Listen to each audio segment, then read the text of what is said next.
Welcome to Take 5, your 5-minute inspirational message from Solid Rock Drogheda.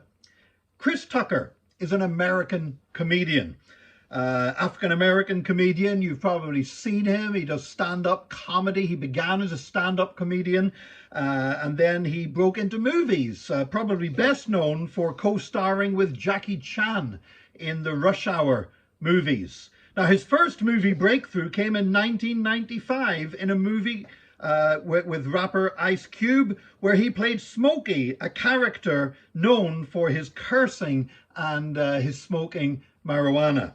Now, yet even though that movie went on to have sequels and such like, Chris Tucker didn't star in any of the sequels.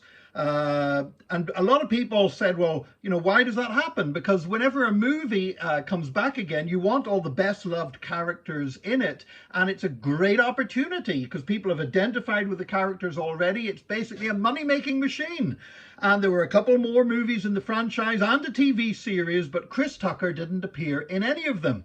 And people said, well, was it because of the money? Was he looking for too much money? Well, certainly he didn't need money. I mean, he made $25 million just for doing one of the Rush Hour movies. But last week in an interview, his co-star, Ice Cube, basically revealed that it was because of Chris Tucker's faith. You see, Chris had grown up as a Pentecostal, a member of the Church of God in Christ, the largest African-American Pentecostal denomination in the United States. And he had drifted away from his faith as a young man and made it big in Hollywood. And then he returned to Christ, and he no longer wanted to be cursing, even when he was playing somebody else. Neither did he want to encourage drug use among young people. And so he limited his movie roles. Now that again limited the number of how much he could do in Hollywood, so he returned once again to stand-up comedy, where he has continued to be very successful. He actually says that he believes his faith has helped him, because sometimes for a stand-up comedian it's very easy for them to just get a cheap laugh by being crude, by coming out with a curse word or a sexual reference, and everybody laughs, like, you know, because often we're like little kids that just snigger when we hear a rude word.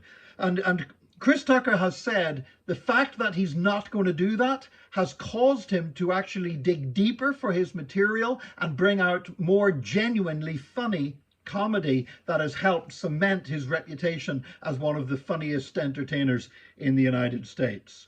What that tells me is that we don't have to compromise our standards to succeed. Chris Tucker realized that he could be a child of God and he could still be professional as a comedian and still be successful by living up to his standards, not by compromising his standards. And whatever area of life you work in or you're involved in, I would just encourage you today, don't feel you've got to compromise your faith in Christ. Don't feel you've got to compromise your Christian standards in order to succeed. In all your ways, acknowledge him and he will direct your paths. That's what Chris Tucker found out. May God bless you today. Join us again tomorrow for another Take 5, your 5-minute inspirational message from Solid Rock Drogheda.